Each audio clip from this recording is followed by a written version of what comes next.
News first channel ವೀಕ್ಷಕರಿಗೆ ಭವಿಷ್ಯ ಈ ದಿನ ಕಾರ್ಯಕ್ರಮಕ್ಕೆ ಸ್ವಾಗತ. ಮೊದಲು ಮೇಷರಾಶಿ. ಮೇಷರಾಶಿಯವರಿಗೆ ಸಮಾಜದಲ್ಲಿ ವಿಶೇಷವಾದಂತಹ ಗೌರವ, ಸ್ಥಾನಮಾನ ಅಥವಾ ನಿಮ್ಮ ಮಾತಿಗೊಂದು ಬೆಲೆ ಸಿಕ್ಕುವಂಥದ್ದು, ಮನೆಯಲ್ಲೂ ಕೂಡ ಏನೋ ಒಂದು ರೀತಿಯ ಒಳ್ಳೆಯ ಅಭಿಪ್ರಾಯ, ಸಂತೋಷದ ಲಕ್ಷಣಗಳು ಮನೆಯಲ್ಲಿ ಕಾಣುವಂಥದ್ದಾಗುತ್ತೆ. ಅನುಭವ ಏನಿದೆ ಅದು ನಿಮಗೆ ದಾರಿದೀಪವಾಗುತ್ತೆ. ಹಿಂದೆ ಯಾವ ಯಾವ ಕ್ಷೇತ್ರದಲ್ಲಿ, ಯಾವ ಕೆಲಸದಲ್ಲಿ ನೀವು ಪಡ್ಕೊಂಡಿರ್ತಕ್ಕಂತಹ ಪರಿಣಿತಿ ಇದೆ ಅದು ನಿಮಗೆ ಇವತ್ತಿನ ಒಂದು ವ್ಯವಹಾರಕ್ಕೆ ಅನುಕೂಲಕ್ಕೆ ಬರ್ತಕ್ಕಂಥದ್ದಾಗುತ್ತೆ.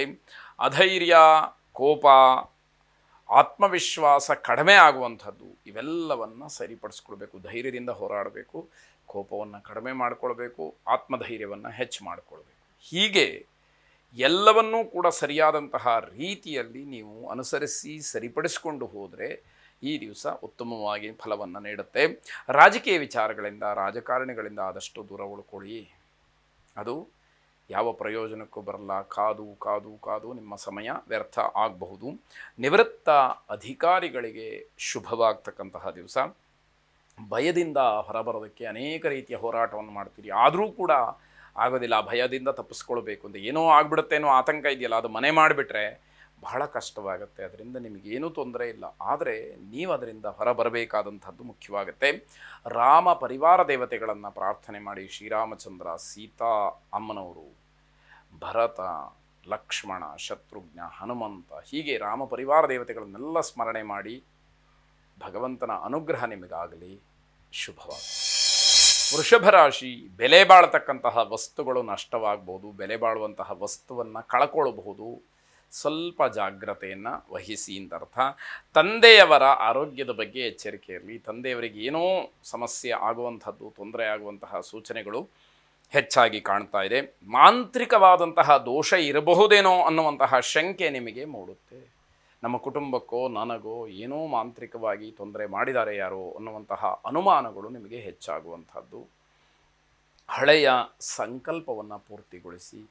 ಯಾವ ಸಮಸ್ಯೆಗಳು ಬಂದಾಗ ಅಥವಾ ಯಾವ ಒಂದು ಉತ್ಸಾಹದಲ್ಲಿ ಏನು ಸಂಕಲ್ಪ ಮಾಡಿದ್ರು, ಯಾವ ಹರಕೆಯನ್ನು ಮಾಡಿಕೊಂಡಿದ್ರು ಅದನ್ನು ಮರ್ತಿರೋ ಹಾಗೆ ಕಾಣುತ್ತೆ. ಅದನ್ನು ಪೂರೈಸಬೇಕಾದಂಥದ್ದು ಅತ್ಯಗತ್ಯ.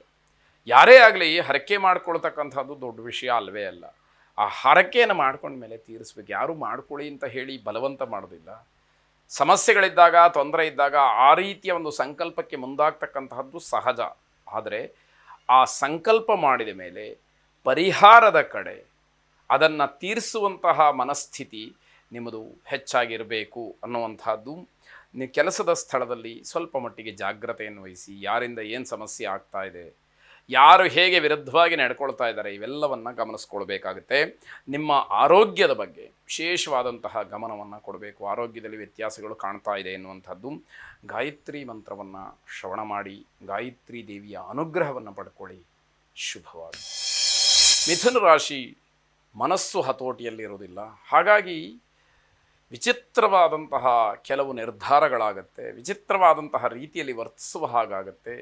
ಯಾವ ಕೆಲಸ ನಿಮ್ಮಿಂದ ಅಸಾಧ್ಯವೋ ಅಂತಹ ಕೆಲಸಕ್ಕೆ ಕೈ ಹಾಕುವಂಥದ್ದು, ಅನುಚಿತವಾದಂತಹ ರೀತಿಯಲ್ಲಿ ನಡ್ಕೊಳ್ಳುವಂಥದ್ದು, ಇವೆಲ್ಲವೂ ಕೂಡ ಮನಸ್ಸಿನ ಪ್ರಭಾವ ಅಂತ ಹೇಳಬೇಕು.